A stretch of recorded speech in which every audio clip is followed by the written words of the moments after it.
Primera Plana. Carlos Herranz.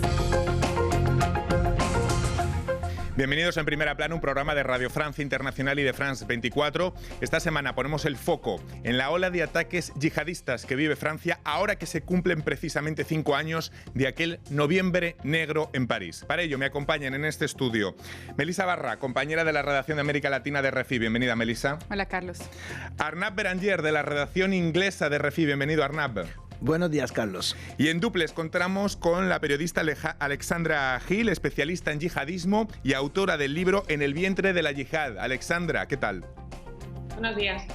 El terror vuelve a Francia 5 años después de aquellos ataques de noviembre de 2015, hoy en Primera Plana. Pues se cumplen 5 años de los atentados del Noviembre Negro en París. Lo recuerdan 3 comandos atacando simultáneamente la Sala Bataclan, los bares de un distrito céntrico y el Estadio de Francia, con un resultado de 130 personas muertas. Unos atentados que tuvieron de precedentes, si lo recuerdan, a los del semanario satírico Charlie Hebdo y que continuaron a su vez con otros atentados como el de Niza de 2016. Un lustro después de aquello, la amenaza yihadista pues sigue ahí. Ya no hay un califato terrenal para el Estado Islámico, digamos, pero sí el del terreno de lo digital y el terrorismo ahora denominado low cost, de bajo coste, el que se basta de un simple cuchillo para sembrar el horror. Y lo hemos visto durante estas semanas en varias ocasiones aquí en Francia, desde la decapitación del profesor Samuel Paty por enseñar las caricaturas de Mahoma en clase, al ataque que dejó 3 muertos en la iglesia Notre Dame de Niza. El presidente Macron toma la ofensiva ahora en varios campos como la seguridad en fronteras o la persecución de asociaciones islamistas. De esta situación vamos a hablar hoy en el programa, pero antes vamos a repasar algunas portadas como hacemos cada semana. La Dépêche: Europa frente a la amenaza terrorista tras los ataques en Francia y en Austria. Diario La Croix: esos otros lugares de radicalización como prisiones, transportes públicos, hospitales o seguridad privada. Dice el rotativo que la radicalización islamista concierne a agentes públicos empleados en estos ámbitos. Diario Liberación: Izquierda e Islam, crisis de conciencia. Explica el rotativo cómo la izquierda tiene tantos problemas para articular un mensaje claro sobre la laicidad en Francia por miedo a contaminarse con la islamofobia. Bueno, Melissa, han pasado 5 años de 2015, esta ola de ataques que vive Francia y que también ha golpeado a Viena en las últimas semanas. ¿Qué características tiene y en qué es diferente de aquel entonces, de 2015? Bueno, la primera impresión obviamente es que uno siente que hay cierta descomposición, ¿no? Desde el aparato financiero y del aparato logístico de lo que era en 2015 el terrorismo y en los ataques de París, por ejemplo. En la época estaba organizado por la otrora Organización Estado Islámico. Hoy tenemos la impresión de que el yihadismo tiene que recurrir a individuos aislados, a individuos menos armados, menos financiados, y lo vimos justamente en Conflans-Sainte-Honorine con el asesinato de Samuel Paty, también lo vimos en Niza. Son individuos que no están necesariamente en el radar de las autoridades francesas, y sin embargo, las autoridades francesas han sido muy, muy activas porque se sabe, por ejemplo, las últimas cifras es que 61 ataques terroristas han sido frustrados en los últimos 5 años. Claro, en plena pandemia, Alexandra, el terrorismo yihadista vuelve a atacar en Europa, pero es muy distinto del que teníamos hace unos años, que era capaz de provocar decenas de muertos con atentados más sofisticados y perpetrados con hombres con experiencia, a veces ligados a grupos internacionales. ¿Cómo funciona este ahora denominado terrorismo de low cost, de bajo coste? Bueno, vemos, por ejemplo, con los atentados como el que comentaba la compañera de Samuel Paty, del profesor, que hay atentados que efectivamente que la conmoción y el impacto de ataques como esa decapitación nos hacen de vez en cuando perder un poco el sentido analítico, ¿no? En realidad, los datos lo que nos dicen es que el último atentado a gran escala con una preparación real, una preparación previa, con una estrategia previa, fue el de 2017 y fue el de Barcelona, ¿no? Aquí en Europa. Entonces, ¿estamos ante un terrorismo low cost? Pues lo que nos dicen los datos también es que es una mutación constante, ¿no? Lo vemos con Viena, por ejemplo, vemos que en esta nueva forma de terrorismo, lo que se deja ver es que se está adaptando a las circunstancias. Estamos viendo las cárceles francesas sobrepobladas, estamos viendo que habrá 500 entre 150 y 300 presos que van a salir de la cárcel en los próximos 3 años. Estamos viendo que las cárceles francesas siguen sin estar preparadas, sus propios agentes penitenciarios, para prevenir una radicalización de los presos que han entrado por delitos comunes. Y lo que vemos ahora mismo con el tema de la amenaza de low cost es que es menos previsible. Es menos previsible porque no necesita de una preparación y, claro, cuando detectar a personas radicalizadas es más complejo cuando el ataque que preparan no necesita de muchos medios, no necesita de mucho apoyo logístico, ¿no? No obstante, es importante recordar que 6.000 jóvenes europeos se marcharon y estuvieron lo suficientemente atraídos, se vieron lo suficientemente atraídos por un proyecto que hoy ese aparato propagandístico no consigue atraerlos de la misma manera. Esta ola de ataques, Arnab, en el fondo confirman que el proyecto yihadista nunca desapareció pese a las derrotas del Próximo Oriente. ¿Cómo funciona el llamado ahora califato digital? Digamos que eso se ha trasladado el terrenal a un califato digital, ¿no?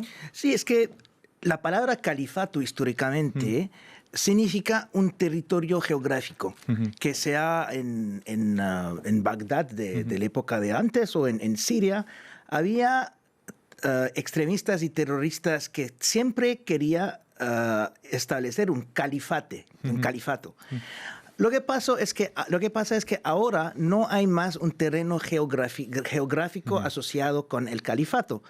Ahora es solamente en Twitter, el espacio se ha vuelto virtual. No hay un espacio físico. Entonces, eso es por la primera vez que estamos viendo que un movimiento, una idea extremista, no está asociado más a un territorio geográfico. Podemos hablar de la Segunda Guerra Mundial, podemos hablar de muchos eventos terroristas que ha pasado en el mundo históricamente. Siempre ha sido asociado con un territorio geográfico. Entonces, sí, podemos hablar de un califato digital y que no hay más territorio para defender, es solamente la ideología para defender. Repasemos los perfiles en los últimos atacantes que han sembrado el terror aquí en Francia. Un pakistaní de 25 años que llevaba 2 años en Francia, un checheno de 18 años que había llegado a este país de pequeño y se había educado, digamos, en la escuela francesa, un tunecino de 21 años que acababa de desembarcar en el continente por la ruta de los migrantes en el Mediterráneo, no estaban fichados por los servicios de inteligencia, usaron cuchillos para atacar. Este es un poco el perfil común que hemos tenido. Hay un denominador común en este tipo de perfiles que vive de esta ola de ataques, ¿no, Melissa? Claro, y el denominador común también es, como le decíamos ahora, no está todo ese aparato logístico, pero sí sigue la determinación del espíritu yihadista, ¿no? Es decir, que va a haber la cuestión de la simbólica muy fuerte, es decir, el querer ir y cometer actos barbáricos para impactar y alimentar un espectáculo en las redes sociales. Entonces es un punto común que es el hecho de buscar el símbolo, el espectáculo, buscar esa fascinación de la violencia que todos estos seres tienen en común y que lo van a hacer cuchillo en mano. Antes, cuando repasábamos las portadas, Alexandra, veíamos esa de la COA que decía que hablaba de nuevos nichos y hablaba de empleados de servicios públicos, lo cual es bastante inquietante, ¿no? Empleados que pueden trabajar en la red de ferrocarriles, en hospitales, en prisiones. Tú hacías referencia hace unos momentos. Es bastante... claro, es muy difícil combatir a ese enemigo que está tan dentro de la sociedad francesa, ¿no?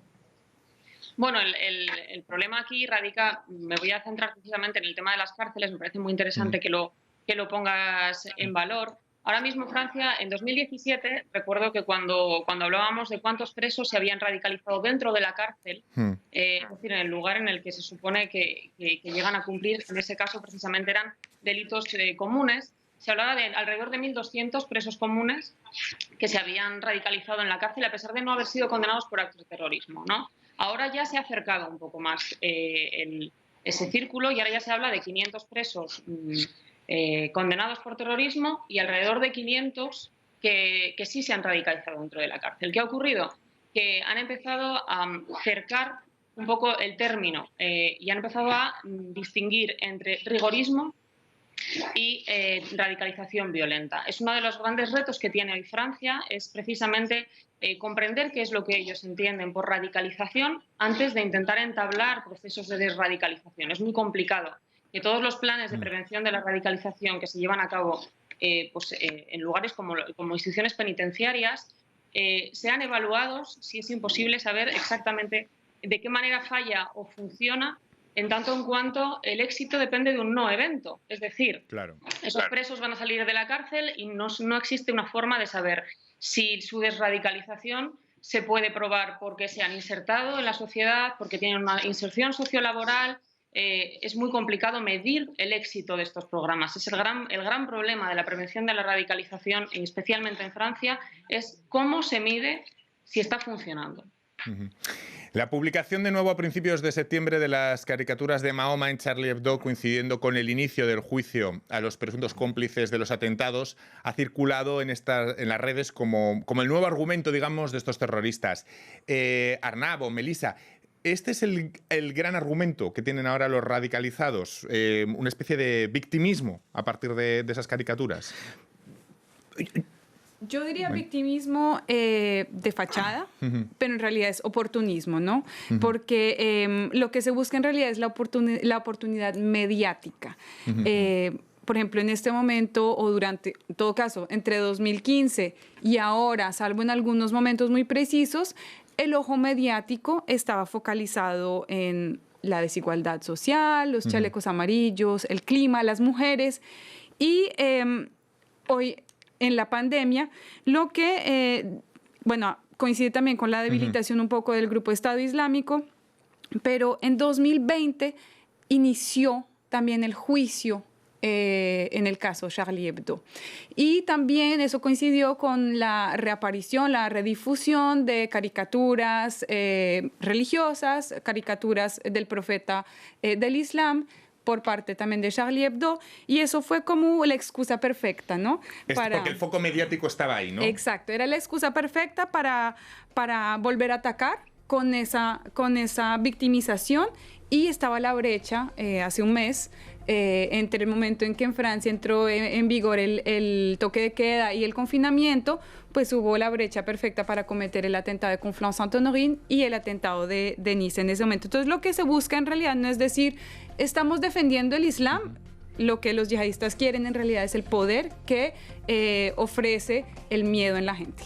En unos momentos le doy la palabra. Arnab, vamos a hacer una pequeña pausa en estos momentos y enseguida volvemos aquí, en Primera Plana de RFI France 24.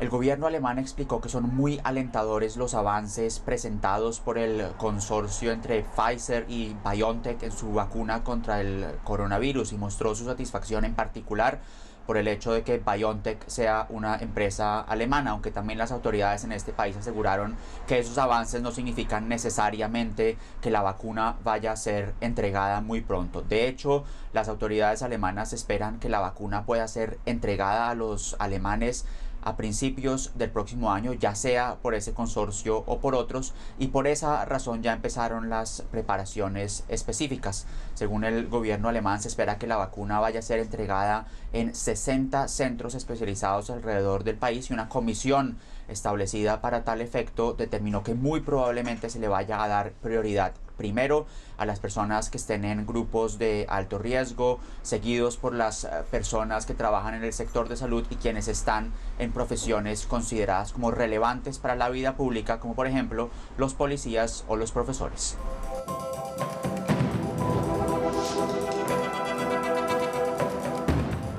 La eficacia de la vacuna rusa contra el coronavirus es del 92% según los primeros resultados. La vacuna ya ha atravesado sus 2 primeras fases y ahora se encuentra inmersa en la tercera. Más de 16.000 rusos han recibido ya las 2 primeras dosis necesarias de esta vacuna, por la cual ya se han interesado varios países latinoamericanos, pero también Turquía, que se ha ofrecido a ayudar en su producción en masa. La Sputnik 5 se administra en 2 etapas en un intervalo de 21 días entre una y otra. Está en marcha una segunda vacuna y el presidente ruso Vladimir Putin ha dicho que Rusia está a punto de registrar su tercera vacuna contra la COVID-19. Putin ha dicho que está dispuesto a cooperar con otros países en materia de vacunación, aunque ha advertido contra la politización de estos procesos. Rusia, de momento, se resiste a cerrar todo el país y pone todas sus esperanzas en una amplia campaña de vacunación.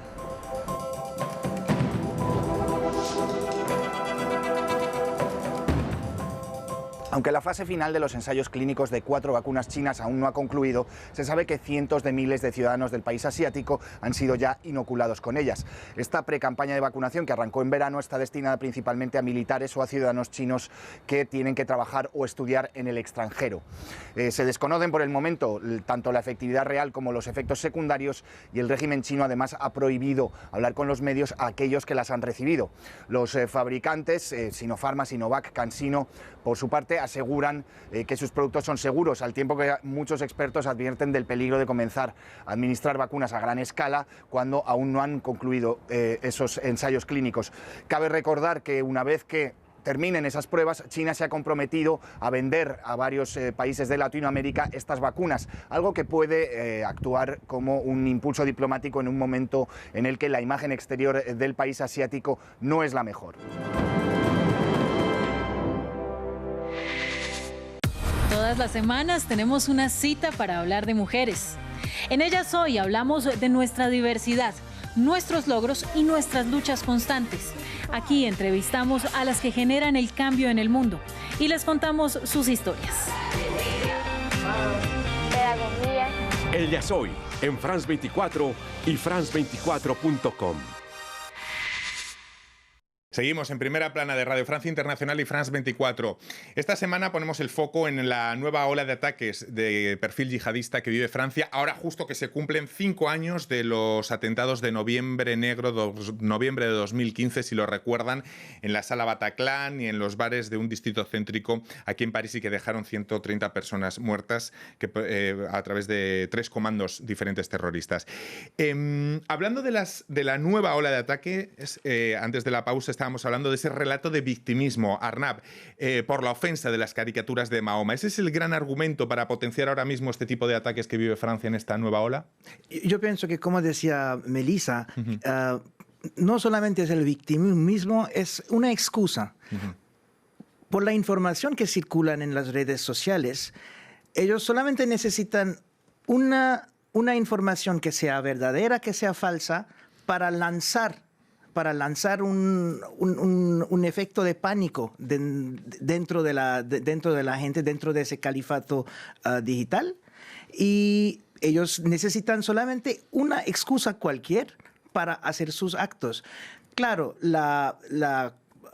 el juicio del Charlie Hebdo es muy simbólico para ellos. Y yo también pienso que hay aquí de verdad, dos culturas que no se entienden de verdad. Porque, por ejemplo, Charlie Hebdo. ¿Por qué hablamos de Charlie Hebdo? Porque hay una cosa muy esencial en Francia, que es el humor francés. El humor francés no es un humor muy fácil a entender. Y también los ritos para algunos, los ritos religiosos de algunas religiones y del Islam extremistas, no es fácil para los que no son musulmanes para entender. Y yo pienso también, más que el victimismo, más que como la excusa para ir a matar, también hay esos dos mundos que no se alcanza a comprender, que es... Alessandra ha investigado mucho las redes yihadistas, las familias, ha hablado con madres, con familiares de los que un día decidieron enrolarse con el Estado Islámico. Alessandra, claro, el tiempo pasa, el Estado Islámico físicamente ya no está ahí, pero ¿cuáles han sido tus sensaciones cuando te has vuelto a poner en contacto con esos familiares, cuando has intentado volver a saber de sus vidas con el paso del tiempo?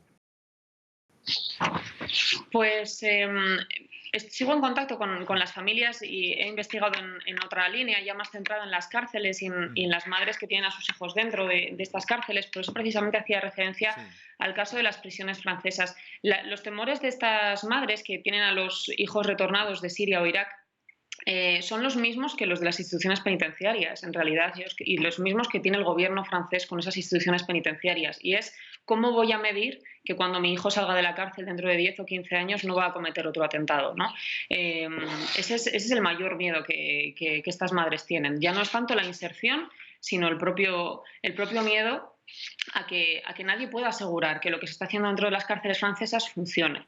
Y por otro lado, no hay que olvidar que bueno, no sería la primera vez, desde luego está sucediendo en Francia, como ha sucedido en otros momentos de la historia. Las familias de las personas radicalizadas están creando redes fuera de las cárceles, son redes de apoyo, que si bien es cierto que no se puede demostrar que estas redes de apoyo son redes de apoyo familiares, ¿no? Pues una hermana que viaja a la cárcel, que está a 300, 400 kilómetros y va con la madre o el padre de otro preso yihadista.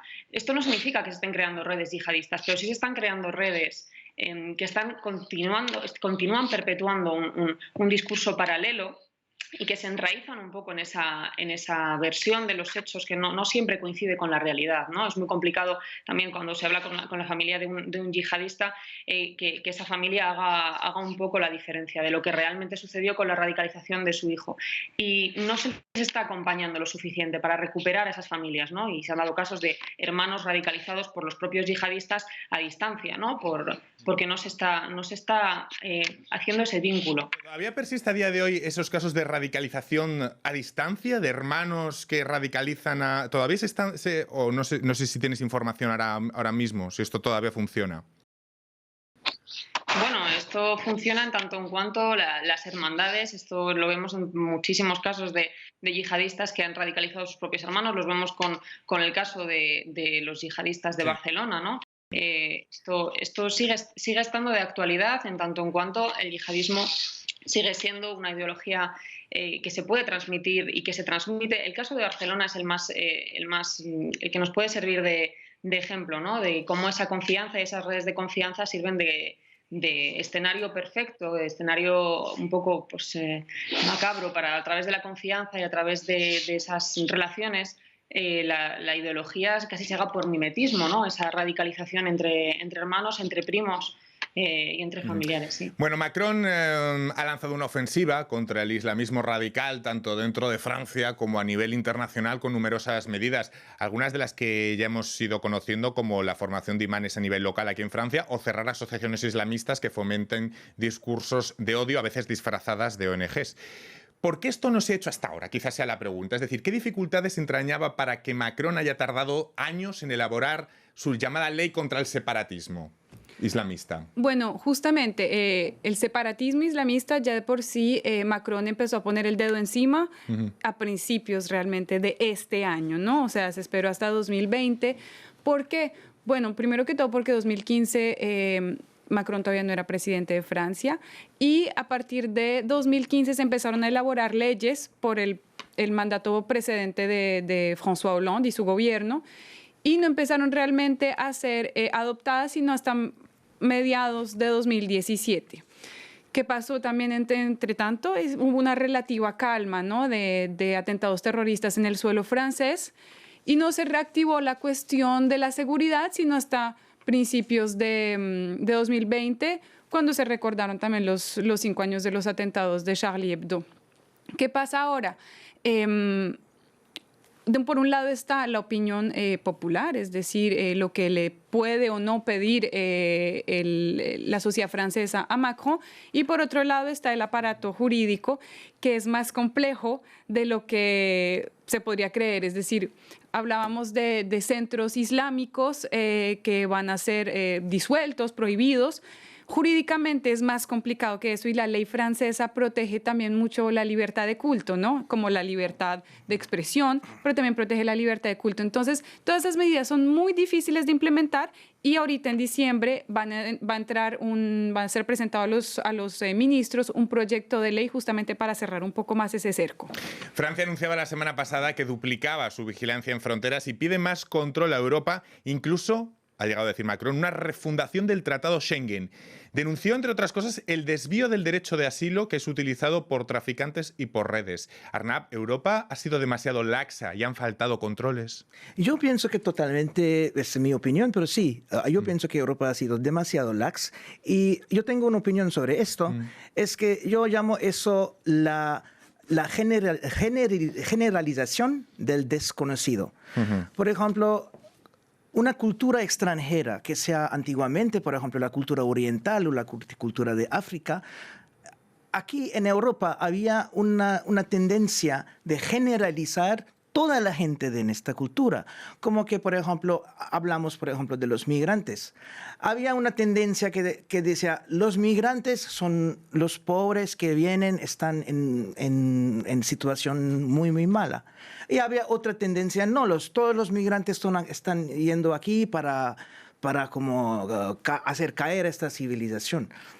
Esas son dos cosas extremismos, dos opiniones extremistas. Dentro de los migrantes, como dentro de los franceses, como dentro de todo el pueblo del mundo, hay cosas buenas y hay cosas malas. Hay gente buena y hay gente mala. Si no hay filtro en las fronteras de Europa, y deja entrar todo el mundo, no solamente están dejando entrar gente que va a causar daño a este país, a este continente, están dejando entrar gente también buena que están siendo perjudicados por esa otra gente que tiene intenciones maléficas. Que la izquierda no haya denunciado esto ha hecho el caldo de cultivo a la extrema derecha, es decir, que la izquierda haya tenido tantos problemas para articular un mensaje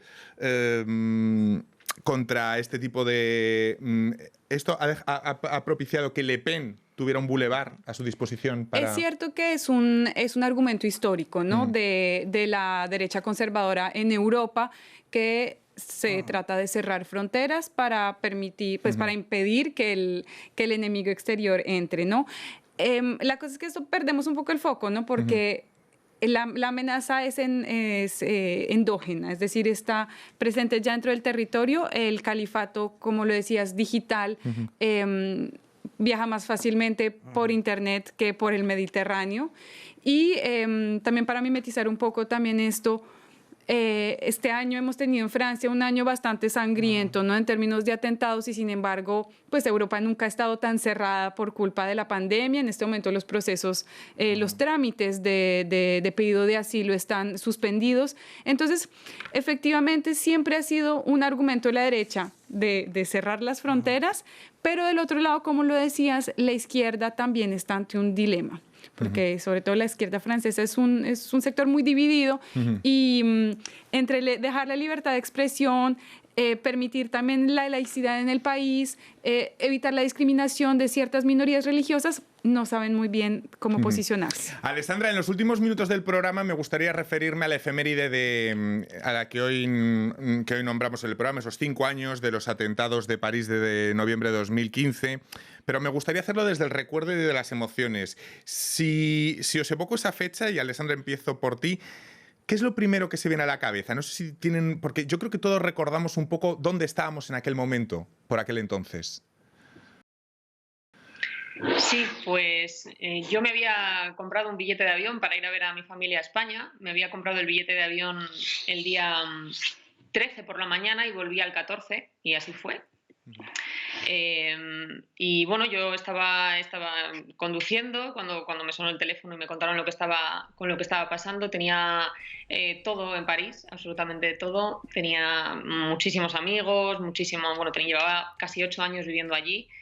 Y el recuerdo que tengo es de caos absoluto y de preparación para cubrir al día siguiente los atentados, nada más llegar. Y bueno, empezamos a hablar con las víctimas con las familias que tenían dentro de esa ola de atentados, ¿no? Personas afectadas.